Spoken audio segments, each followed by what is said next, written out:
faithfully delivering value, interpreting great books from around the world. Hello, this is Sally's Book Club. Today, the book we're going to interpret for you is White Deer Plain, an epic masterpiece. It tells the story of two families over 3 generations on the land of White Deer Plain, spanning more than half a century from the late Qing dynasty to the 1970s and 80s. The author, Chen Zhongshi, started writing White Deer Plain in 1988. For this, he quit his job and returned alone to his hometown, writing in his ancestral home for 4 years. With his robust writing style and a 500,000-word length, he recreated the life of farmers in northwest China in a grand and magnificent way. This thrilled readers and also made the entire Chinese literary world proud. 4 years after the novel was completed, he deservedly won the fourth Mao Dun Literature Award. For a long work like White Deer Plain, it's usually hard to summarize its entire meaning in one sentence. But in an interview, the author, Chen Zhongshi, surprisingly said that the essence of this book, I've already summarized it in one sentence at the very beginning of the novel. That sentence is the quote from the famous writer Balzac. In the preface, a novel is considered the secret history of a nation. In other words, the author believes that White Deer Plain is writing the secret history of our Chinese nation. This statement of his is well worth pondering. Why did Chen Zhongshi position White Deer Plain as a national secret history, rather than just an ordinary national history? First, let's take a look at what characteristics a secret history has. Generally speaking, there are at least 3 points. First, it's internal, not external. Things like dynastic changes, winners becoming kings and losers becoming bandits, are obvious from the outside, so there's nothing secret about them. The internal depiction in White Deer Plain as a secret history is embodied in the patriarchal clan system, which we'll focus on later. Second, a secret history must be at the spiritual level, not superficial, because the superficial can only be called an illusion. Only when it touches the soul can it be called a secret. Certainly, a secret history often includes a bit of strange tales, some hidden, unknown, or even bizarre plots. And these are the kinds of things that usually can't appear in official history.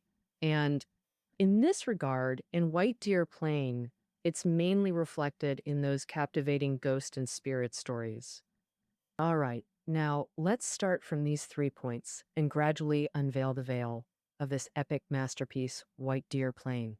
First, the first point, White Deer Plain as a national secret history is a family history that fully embodies the patriarchal clan system, a history of a nation.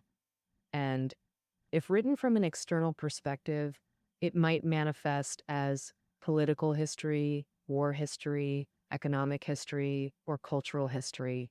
But White Deer Plain narrates a family's history from an internal perspective, using the writing of family history to reflect the internal changes of the entire society. Actually, reflecting the entire society through a small group is not a novel approach in fiction writing. In ancient China, there's Dream of the Red Chamber, and abroad, there's 100 Years of Solitude. These masterpieces also use this approach. So, how is the family history written in White Deer Plain different? We Chinese people have always had the saying that family and nation are one. The family system has a deeply rooted history of thousands of years in our country. Even today, many families have their own ancestral halls where the clan genealogy is enshrined. And there are many novels in modern literature that depict themes of traditional large families and the patriarchal clan system, but the vast majority criticize it negatively. The backwardness of this system is often depicted with themes of the younger generation breaking free from the family cage to pursue freedom. So, however, works that examine the family system positively and meticulously are relatively rare, It seems everyone avoids touching the core of this behemoth, but White Deer Plain is very different. If we unfold White Deer Plain, it's almost like a genealogy, not praising or criticizing anyone, but simply laying out the true living state of our nation before the readers. So, how does this genealogy in White Deer Plain manifest the patriarchal clan system? He selected two families on White Deer Plain as microcosms, narrating their stories to us in a gentle manner. Before the main characters appear, let's first understand the environment where the story takes place. The place name White Deer Plain isn't created out of thin air by the author. It's located near Lantian County in Shanxi Province. The author Chen Zhongshi himself is a native of White Deer Plain. This book writes about the story of his own hometown. The place name White Deer Plain is quite intriguing to ponder. White deer is easy to understand. It refers to the white deer, a sacred animal representing the spirit of this region. To put it more plainly, the white deer is the mascot of this area, and Yuan refers to a very special type of terrain. Generally found in northwest China, these are elevated land formations with steep sides and flat tops formed after soil erosion. This is called Yuan. Chen Zhongshi poured deep affection into this land. He said the historical evolution that happened on this land was completely synchronized with China's modern history. The fate of the people on this land is also completely consistent with the fate of our entire nation since modern times. Now, let's look at what historical evolution actually occurred on this land and what historical fate the people on this land experienced. The novel describes White Deer Village on White Deer Plain, with two major family clans, Bai and Lu, named after the white deer. The spiritual leaders of these two families are Bai Jiaxuan and Lu Zilin. They represent two condensed archetypes of Chinese farmers and the two most important roles in the patriarchal clan system. Bai Jiaxuan is the clan leader. What kind of position is a clan leader? A clan leader differs from a village chief. The modern concept of village chief emerged after the founding of the PRC, while clan leaders have existed since the Zhou dynasty. Typically, a natural village forms one clan, and most such villages are named after surnames, like Zhang Village or Wang Village. Although White Deer Village has two surnames, this doesn't prevent them from forming a single clan. And on White Deer Plain, Bai Jiaxuan represents the supreme authority and highest moral standard of the clan system. So, whenever he appeared in the village lanes, women breastfeeding publicly would flee indoors in fear. No wrongdoer could escape the clan leader's severe punishment. Bai Jiaxuan's lifelong pursuit had just two words: benevolence and righteousness. He repaired ancestral halls, honored ancestors, built schools, and educated descendants. Almost all village affairs, weddings, funerals, neighbor disputes, required Bai Jiaxuan's mediation. But being clan leader brought not just supreme power, but also heavy responsibility for the entire village. When white wolves invaded the village, he organized everyone to build high walls, keep bonfires burning day and night to fend off the beasts. Men took turns patrolling to protect the village. During drought, Bai Jiaxuan organized villagers for rain-praying rituals. He personally took the most crucial role, piercing his cheeks with a red-hot steel rod, kowtowing step by step up the cliff to build ancestral halls, fend off beasts, and pray to deities. These were the common missions of clan leaders for thousands of years. But Bai Jiaxuan, living in special times, also did things previous clan leaders hadn't. During warlord conflicts, facing exorbitant taxes from soldiers and bandits, he organized villagers for a hand-in farming tools protest, having everyone surrender their tools in demonstration. Later, during the First Civil Revolutionary War, as clan leader, he was the first captured for public humiliation, showing no fear or retreat. If benevolence and righteousness were written on Bai Jiaxuan, Then utility was written on another key character, Lu Zilin.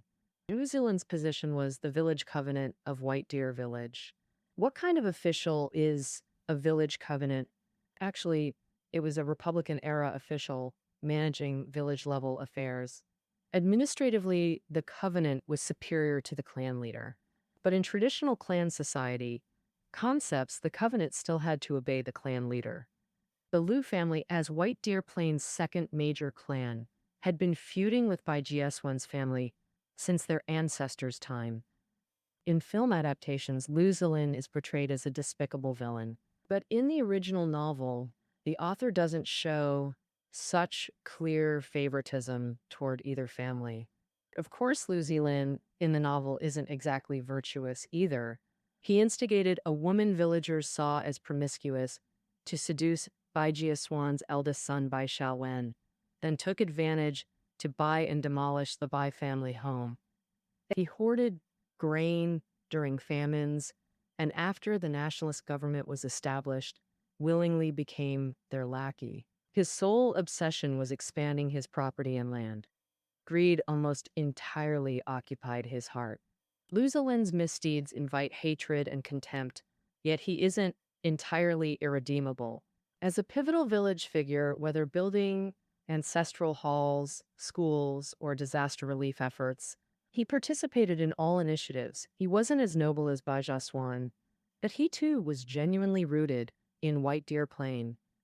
The patriarchal clan system that dominated Chinese farmers for millennia finds its best embodiment in Bai Jiaxuan and Lu Zilin.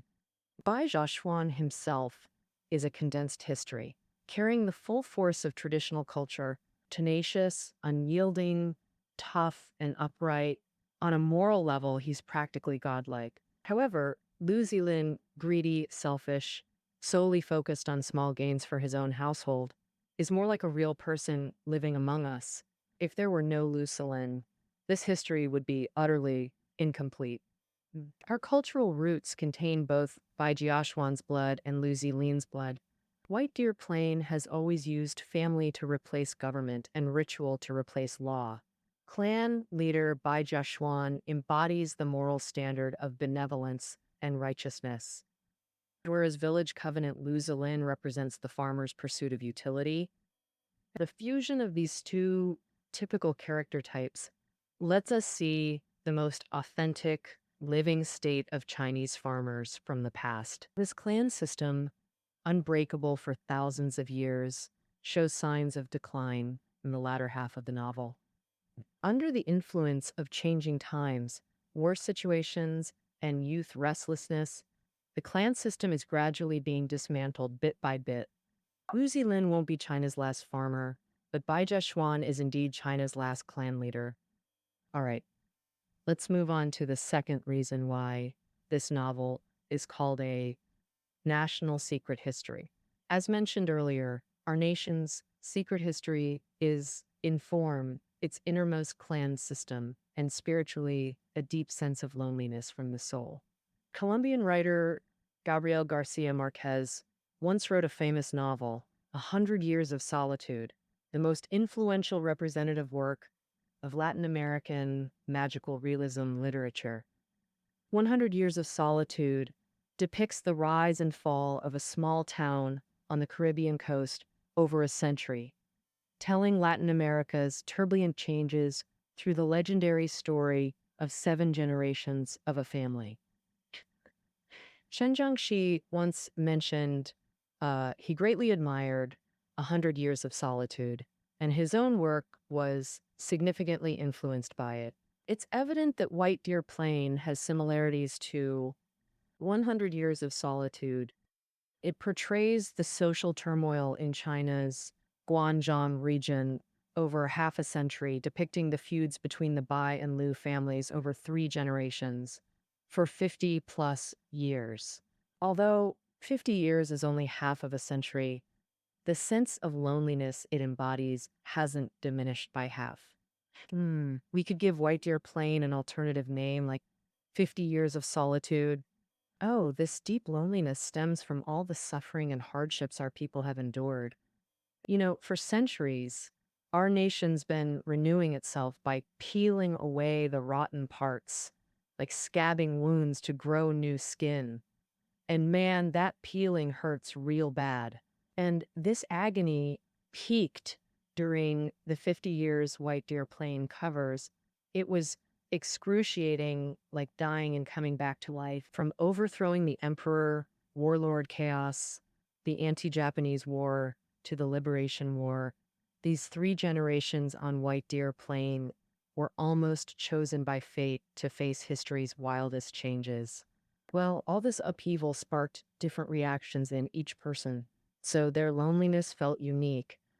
So, what exactly is the difference?